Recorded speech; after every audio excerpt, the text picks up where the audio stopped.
Bonjour, chers frères et chères sœurs. Le thème de ce matin, protection, toute souffrance de Dieu. Dieu vous protège. Le psaume 91, celui qui demeure sous l'abri du Très-Haut repose à l'ombre du Tout-Puissant. Je dis à l'Éternel, mon refuge et ma forteresse, mon Dieu en qui je me confie, qu'à celui qui te délivre du filet de l'oceleur, de la peste, de ses ravages. Il te couvrira de ses plumes et tu trouveras un refuge sous ses ailes. Sa fidélité est un bouclier et une cuirasse. Tu ne craindras ni les terreurs de la nuit, ni la flèche qui vole en plein jour, ni la peste qui marche dans les ténèbres, ni la contagion qui frappe en plein midi. Que 1000 tombent à ton côté et 10 000 à ta droite, tu ne seras pas atteint. De tes yeux seulement tu regarderas et tu verras la rétribution des méchants, car tu es mon refuge. Ô Éternel, tu fais du Très-Haut ta retraite, aucun malheur ne t'arrivera, aucun fléau n'approchera de ta maison, car il ordonnera à ses anges de te garder dans toutes ses voies. Ils te porteront sur les mains, de peur que ton pied heurte contre une pierre. Tu marcheras sur le lion et sur l'aspi. Tu fouleras le lionceau et le dragon. Puisqu'il m'aime, je le délivrerai, je le protégerai, puisqu'il connaît mon nom. Mon nom, c'est Jésus. Il m'invoquera et je lui répondrai. Je serai avec lui dans la détresse. Je le délivrerai et je le glorifierai. Je le rassasierai de l'an de jour et je lui ferai voir mon salut qui est Jésus. Oh, ce matin, Saint-Esprit, montre aux frères et sœurs qu'ils ne sont pas seuls, que Jésus les protège. Mais la condition qu'ils soient fidèles avec Jésus, le chemin, la vérité et la vie. Et je demande que la grâce de Dieu descende dans chaque cœur, dans chaque vie, dans chaque foyer, que cette prière soit une protection dans le nom de Jésus-Christ de Nazareth. Et que tu regardes la face de Dieu. Quand tu demandes quelque chose, demande à Dieu. Et Dieu va te bénir de ses mains. Et en bénissant, il va bénir ta famille. Il n'est pas bon que l'homme soit seul. On le dit souvent. Mais sois fidèle avec ton épouse.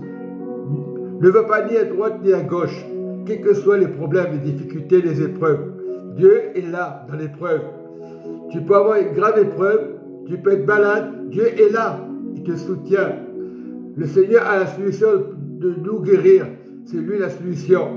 Il est notre papa. Il est le Père. Et il demande aujourd'hui, si tu es fidèle, rien qu'avec Jésus. Oui, il est mort à la croix, il est ressuscité. Son sang a coulé. Combien de fois nous le répétons, on ne le fait pas. Il est mort à la croix une fois pour toutes. Il n'est plus sur la croix. Son sang, il est toujours avec toi, avec ta famille. Pleine le sang de Jésus, tous les jours.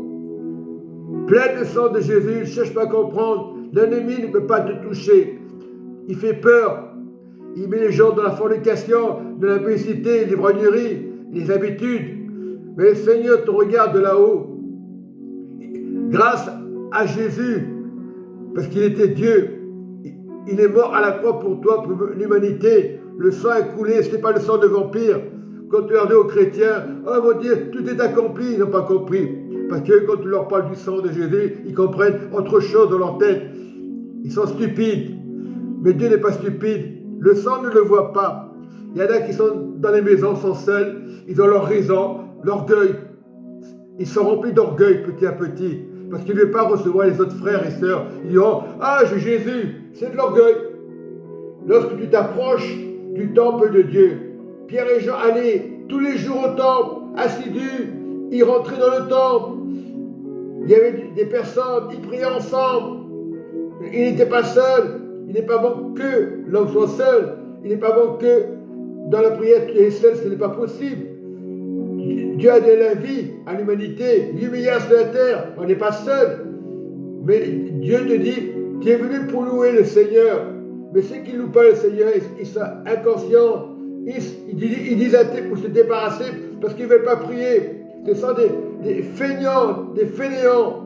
c'est pas la religion qui sauve, on n'est pas de religion. Demande le Seigneur, chaque matin, lève-toi, regarde la face de Dieu et tu verras la main de Dieu. C'est ça. Les chrétiens sont tellement habitués à la prière, ils sont devenus des religieux. Tu prends ta Bible, c'est bon, tu fais ton travail, mais confesse le nom de Jésus, puisqu'il y a 2000 ans, il a existé. Il est mort à la croix. N'écoutez pas la voix de l'enchantement, les scientifiques, les philosophes, les religieux qui disent que c'est pas vrai. Jésus est mort à la croix, il est ressuscité parmi les morts. Ce n'est pas la science-fiction. Aujourd'hui, certaines religions disent que Jésus n'est pas mort à la croix. Ce sont des imposteurs, ce sont des loups qui veulent vous égarer. Ils ne parlent que de leur religion, ma religion. L'orgueil est rentré dans les religions. Que tu sois catholique, protestant, musulman ou judaïste. Au temps de Jésus, il y avait des orgueilleux qui ne voulaient pas accepter Jésus. Les juifs, on doit les aimer, bien sûr. Les religions ne le sont pas. Quand il y a des chrétiens, ils diront les pauvres juifs, ils ne sont pas pauvres. Il y a des méchants partout, que tu sois juif, arabe, africain, français, italien. Dieu fait pouvoir sur les méchants et les gentils. C'est la repentance. Ce n'est pas une question de pays. Israël, il faut prier pour tous les pays. Israël, la Palestine et le Liban. Il ne faut pas mépriser. Lorsque tu méprises un de tes petits enfants, c'est l'image de Dieu. Tu peux t'appeler Algérien, Marocain, Tunisien, Espagnol. C'est l'image de Dieu. On ne peut pas mépriser. Il y a des chrétiens de maison. Oh les pauvres. Il faut prier pour tout le monde. Partout. Pour Israël, la Palestine et le Liban. Au lieu de dire c'est des méchants. Si vous parlez comme ça, vous êtes des méchants, vous parlez comme les méchants. Vous êtes complices après. Il ne faut pas devenir comme eux. Priez pour Israël, la Palestine, le Liban, pas se réjouir. Ah, il est mort, on est content. C'est le diable qui fait ça. Réveillez-vous, peuple musulman, chrétien. Priez pour le monde entier, pour Israël, la Palestine, le Liban. Voilà, il faut prier. Tu n'es pas le seul. Tu t'appelles peut-être Carlos, Amigos.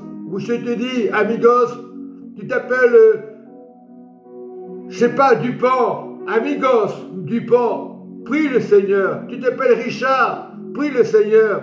Tu t'appelles Alberto. Prie le Seigneur. David, peu importe. Je donne des exemples. Ne cherche pas à comprendre. Ne regarde pas ton prénom. Prie pour l'humanité entière. La guerre, c'est pas bien, que ce soit en Russie, que ce soit n'importe où. Dieu n'a pas les armes. Il faut prier et arrêter de pleurer. Les choses doivent arriver, mais nous devons prier pour empêcher les guerres. C'est pas compliqué. On dit l'histoire, ça va se répéter, ça va pas se répéter. Si tu es dans la face de Dieu, tu demandes Seigneur, arrête que cette guerre s'arrête. Mais si elle continue, que cette guerre s'arrête, ça va s'arrêter. Il faut persévérer, il ne faut pas se décourager.